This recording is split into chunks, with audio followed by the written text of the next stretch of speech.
മൂസയിൽ നിങ്ങൾ വിശ്വസിക്കുക, നിങ്ങളെ കൈകാലുകൾ വിപരീത ദിശയിലായിക്കൊണ്ട് ഞാൻ ഛേദിക്കുക തന്നെ ചെയ്യും, മുറിച്ചു കളയുക തന്നെ ചെയ്യും. എന്നിട്ട് നിങ്ങളെ ഞാൻ കുരിശിൽ തറക്കുമെന്ന്, ക്രൂശിക്കുമെന്ന് ഫിർഔൻ അവിടെ പ്രഖ്യാപിക്കുകയാണ്.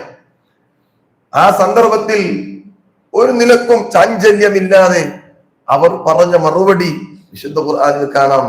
അവർ പറഞ്ഞു, റബ്ബന, ഞങ്ങളുടെ റബ്ബേ, അഫ്രിഗ അലൈനാ സബ്റൻ, അല്ലാഹുവേ ഞങ്ങൾക്ക് പിടിച്ചു നിൽക്കാനുള്ള ക്ഷമ, സബർ നീ ഞങ്ങൾക്ക് ചൊരിഞ്ഞു നൽകണമേ. വതൗഫന മുസ്ലിമീൻ, എന്ന് തന്നെ ഈ വിശ്വാസം സ്വീകരിച്ചതിന്റെ പേരിൽ, ഈ ആദർശം സ്വീകരിച്ചതിന്റെ പേരിൽ ഞങ്ങളെ ക്രൂശിക്കുകയാണെങ്കിൽ, ഞങ്ങളുടെ ശരീരങ്ങൾ തുണ്ടം തുണ്ടമാക്കുകയാണെങ്കിൽ പോലും അള്ളാഹു അതിൽ നിന്നും വ്യതിചലിക്കാതെ മുസ്ലിമായി കൊണ്ട് മരിക്കാനുള്ള തൗഫീഖ് ഞങ്ങൾക്ക്